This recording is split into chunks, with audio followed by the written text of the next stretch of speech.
Welcome back to the RotoWire Rundown. Of course, I'm Keith Stewart from Read the Line, and I'm joined by Len Hochberg, senior golf writer at RotoWire.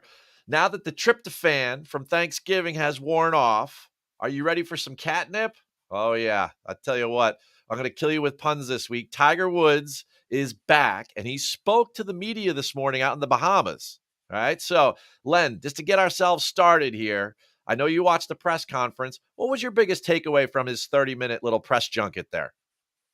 Well, Keith, he seems very positive, which is good news for golf fans and the sport of golf in general. He said that there is no pain, at least in his ankle, that it's sort of now discomfort sometimes in his knee and his back. It's sort of like putting your finger in the dike where it's just with his body. It just goes from one place to the other. He's had so many surgeries. But, for the last couple of years, it's really not been about the golf, whether Tiger Woods can play golf. It's whether he can walk enough to play golf. And we saw him at Riviera earlier this year. You and I were there.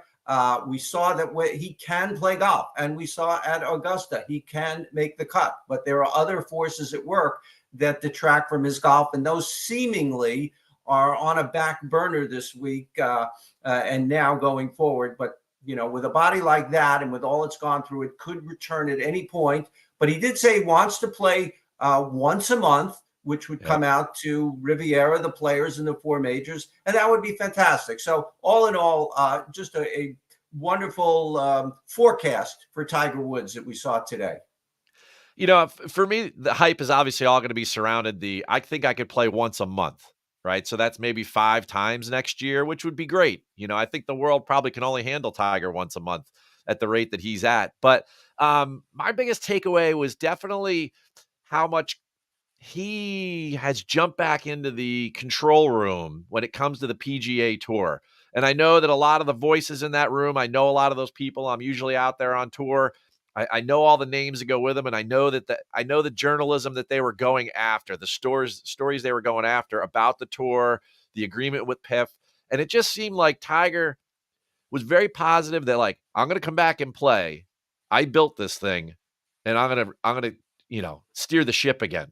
I got you to this point, and I've been gone for a couple years, and this thing's all screwed up, and I'm coming back, and we're gonna fix it. And I think that's probably the best news for everyone that's involved in golf, whether they have roles like you and I, or they're just fans, because all this confusion doesn't help anybody. So I was happy to hear that. And after 236 days, which will be from he left us on Saturday at Augusta till Thursday when he starts over at the Hero World Challenge, that's the gap.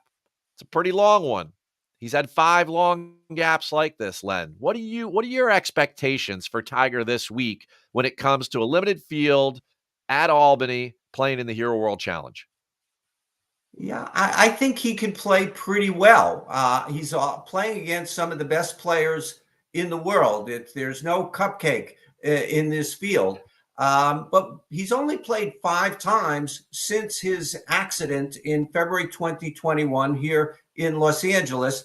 And like I said, we saw him at Riviera earlier this year after a very long break, and he was able to play. He shot in the 60s that first round on Thursday. So I think do I think he'll win? No. Can he get to the fringe of the top 10? Maybe. It's always a wonder how many guys really come to play this week or just enjoy the Bahamas and get free cash and free world ranking points and stuff.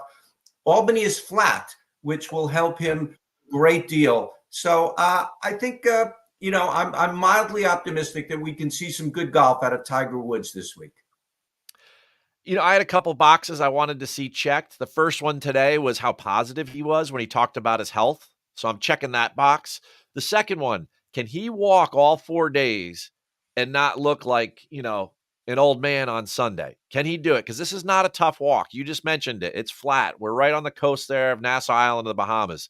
The terrain change is less than like 30 meters, throughout the whole golf course. So if we could check those 2 boxes, this golf course really suits him. And we'll get to more of that in a second. But the field, like a third of these guys haven't even played since the Tour Championship or maybe the Ryder Cup. So, you say there's no cupcake in this field, but I don't think everyone has their engines running. Not everyone's had a tune-up in the last month or so. So I think that he can kind of work his way back into competitive shape. And let's be honest, the real major comes in 2 weeks when he plays with Charlie at the PNC. You know that he wants to win that thing with his son at some point. So he's got to test it out. I think if we could check those 3 boxes this week, the third being, can we maybe push a top 10 like you said? I think that makes it all good. And one of the things that's unique about this, Len, is the golf course itself. The scorecard, we've got 5 par 3s and 5 par 5s. The 5 par 5s lend them to scoring. If you were rusty, it's easier to make birdies on those par 5s if you're Tiger Woods. If you don't want to walk a lot, 5 par 3s help the situation. The skill set here, everyone's going to talk about. You want to be long off the tee. I'd love to see Tiger's ball speed this week. Is he still getting the ball moving? Right. And then the other thing is these greens and the wind, Ernie Els designed golf course around the green seems to really dictate who overall scores the best. You know, we've got those 2 short par 4s, 5 par 5s. We're going to be close to and 2. So those are the skills I'm looking for. What are you looking for this week when it comes to not just Tiger, but the field and who's going to contend?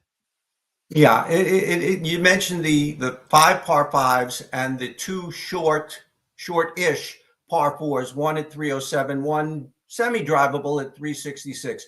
The golfers talk about scoring on those 7 holes. That's where you've got to make up your ground. So par 5 scoring. We've seen the winning score 18 under most 4 times in the last 6 years. Last year, Victor Hovland 16. So it's not an absolute birdie fest.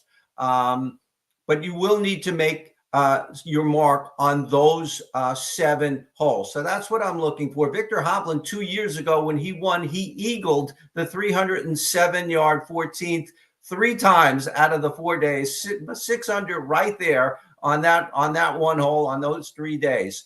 I do want before I throw it back to you, I do want to ask you a question though, because you touched on Tiger, whether he can get 4 rounds. I really want to get your take on this. He seems to be intent on playing pro-ams. He did it at Riviera last year, and we saw him fade on Sunday. I understand, the wanting to do that, and it's, it's understandable. But to me, he should never play another pro-am again. He should not play 90 holes a week. Let's see if he can get to 72. Your thoughts? You and I were there at Riviera together. We saw that Wednesday morning. He went off at 6:30 in the morning. It was freezing cold. With the wind chill, it was in the 40s. He was wearing a winter coat. I'm at a point where I listened to Tiger in that press conference today, and he's made 3 comebacks now at the Hero. It also supports his foundation. At the end of the day, Tiger loves the legacy that he has built for himself when it comes to that foundation. So the pro-ams are an integral part of that. That being said, there is no law or rule in the PGA Tour or any other tour that wouldn't allow him to take a cart for these pro-ams. So I understand why he's out there. It's very important to him. It's very important to the growth, to the business side of this. Obviously, the framework agreement, all that's going on in tournament golf. I see why he forces himself to do it. I don't necessarily see the value like you, so I'm with you on that side. But just take a cart, just play 9 holes. I'm with you. I don't see the point, but at the same time, there's tremendous value with him being out there with certain sponsors, especially Hero. They're upping the purse another $1 million this year. That was one of the announcements they made today. They're going up to $5 million next year. That's a big deal for 20 guys, and it takes a lot of money to get these guys off their couch in December. So, or to get them to wear a hat. So, at the end of the day, it's a great question. I side with you, but give the guy a cart. And, at the end of the day, what it comes down to, and here's one more box I want to check off about Tiger. All right. DFS strategy. We've only got 20 names this week. You have got to pick somebody that other people don't think is going to play well. Tiger's the 19th priced player, right? Is he worth the risk this week? Or who do you have? I know at the top, you're going to give us the best favorite, but I'm really interested in that lower middle tier and the bottom. who you're picking. So, Len, as I always say, give them the names. Yeah, there are 20 guys. There are no hidden guys this week. Every guy will be moderately owned, some more than others, yes. And there's always the factor with Tiger that people want Tiger to do well and feel good about playing him because it's fun to root for Tiger. So there's always a little bit of a boost. I'm surprised that he's down at 6,100. Only Lucas Glover is less than him because usually there's a little bump in Tiger's price just because they know Tiger. People will play Tiger. But the last 2 years, Victor Hovland and Scotty Scheffler have finished 1-2, Hovland winning both times, Scheffler second both times. They are the top two guys on the board. I could see playing both of those guys again. And like you said, if you're going to go way up high for them in the upper tens, you're going to have to, fit into that salary cap down low. Tiger Woods at 6,100, Lucas Glover at 6,000. I think they're both smart plays if you want to play Hovland and Scheffler, which I think are also smart plays. They don't have to move up too much. If they can sort of get to the fringe of the top 10 or 8th or something, man, that's great for $6,000. This isn't DJ Trahan, in a field of 156 needing to pass 80 guys. Sorry to the Trahan family. You're the best. You know my point. And there's some other guys in there, but to quickly, in the 8,000s, Cameron Young, when I think of par 5 scoring, I think of him. He's a very aggressive player. He really bombs it off the tee. He played here last year for the first time. It was not no rookie thing for him. He finished third. Justin Thomas, who shockingly will be playing with Tiger Woods on Thursday. Who saw that coming in that pairing? He has played well here, and he sort of made some change. He made some improvements to his game in the fall season. He was just fourth at the Nedbank in South Africa a couple of weeks ago. Wyndham Clark in the 7,000s, I like. Even though he's a U.S. Open champion, my feeling is that he doesn't, I don't know if he really belongs with the really big boys of the tour yet. I still think he has something to prove, maybe not only to them, but to himself. I think he will play hard this week. Justin Rose at 6,900, a really good gift from Tiger to get a late invite to this tournament. He has played this tournament most years, and he does well most of the time that he plays here as well. He might be a guy you need to get in there in the 6,000s if you're going to go way up high up top. All right, so you must have been reading my notes because we're going to have a lot of similar names. Now, I'm on the betting side of things. Of course, there's not a lot of names out there. I mean, you're right. There are no DJ Trahans. All due respect to his family. Just throwing him under the bus. I love it. All right. At the top of the board, I think, this is one of those weeks where people can get hypercritical of sports betting the event. You could go single bullet and you could pick Scotty or Victor. I mean, there's different theories on all of this. I'm just going to pick a couple guys that read the line. I won't pick the normal complement that I would in a 156-man field or woman field. I think you do have to pick one of those two top guys. I think one of the two of them is going to win. I would lean towards Victor, not just because he's won twice, but because he's been playing. He was second 2 weeks ago at the DP Tour Championship in Dubai.